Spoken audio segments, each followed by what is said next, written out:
ভারতীয় জনতা পার্টি সম্পর্কে আমাদের প্রয়াত একজন শ্রদ্ধেয় নেতা একটা মন্তব্য করেছিলেন যে এই দল একটা বর্বর দল। আমরা আশা করেছিলাম যে ভারতীয় জনতা পার্টি বিগত 90 দশকের পর থেকে আমাদের দেশে এবং বিভিন্ন রাজ্যে সরকার এসছে, অতীত তাদের ভূমিকা সেরকম না হলেও গণতান্ত্রিক ব্যবস্থায় সাংবিধানিক ব্যবস্থার মধ্যে কাজ করার মধ্য দিয়ে তারা তাদের সে চরিত্র তারা পাল্টাবেন, কিন্তু এটা সে আশায় গড়ে বাঁধি। গতকাল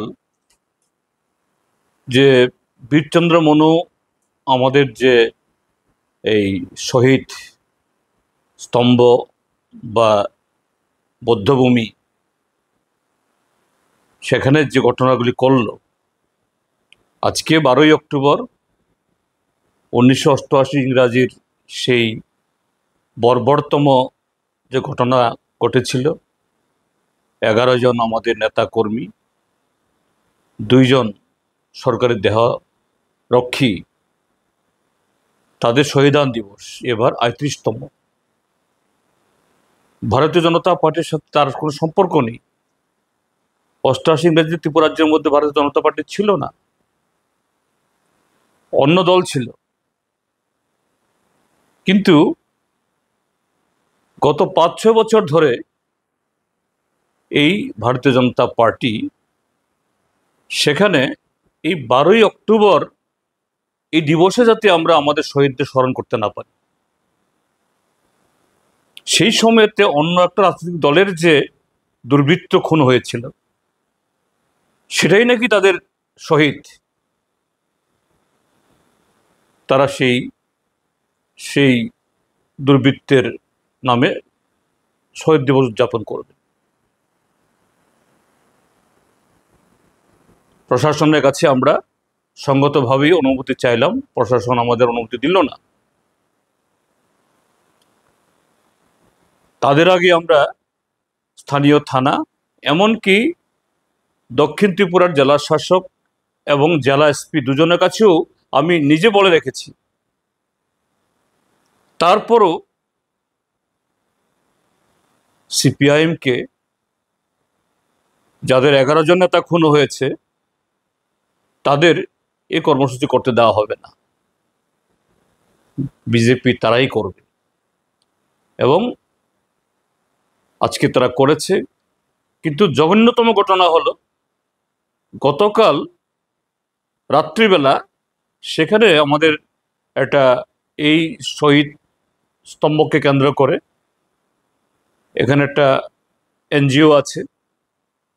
এই এনজিওর মাধ্যমে ভোকেশনাল ট্রেনিং আর নানা ধরনের কর্মসূচি সেখানে সংগঠিত করা হয়।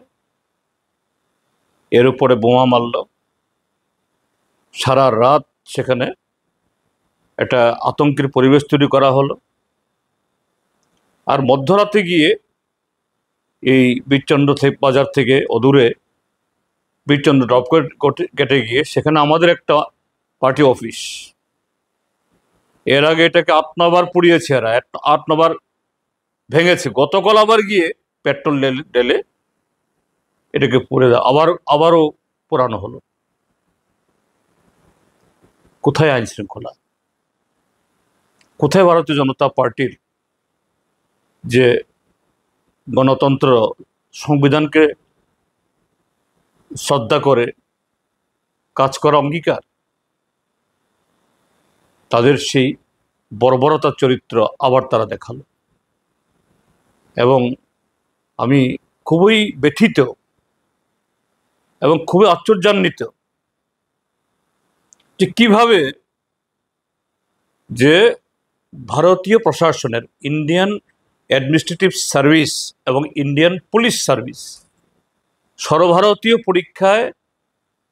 পরীক্ষা পাশ করে আইএস আইপিএস হয়ে এরকম 2 জন আধিকারিক এখন দক্ষিণ ত্রিপুরার মাথায় আছেন।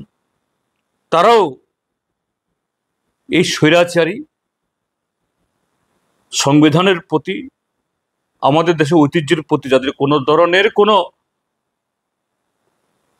শ্রদ্ধা নেই, তাদের কাছে মাথা নত করেন।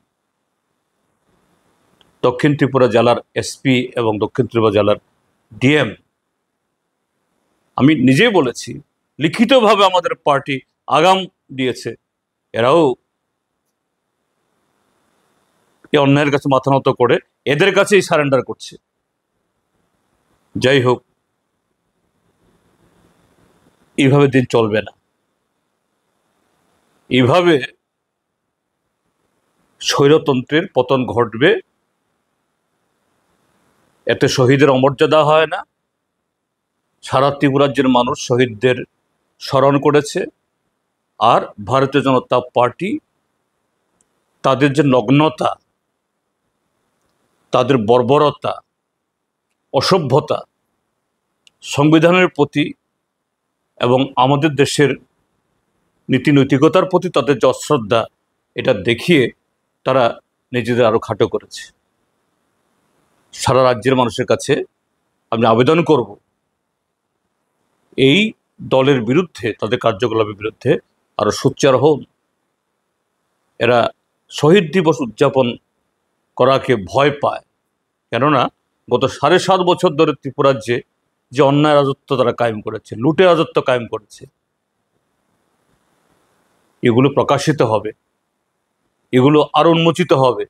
তাই আজকে তাদের এই ধরনের নক্কারজনক কার্যকলাপ, তাদের প্রতি নিন্দা এবং শহীদদের প্রতি আমি গভীর শ্রদ্ধা জ্ঞাপন করছি।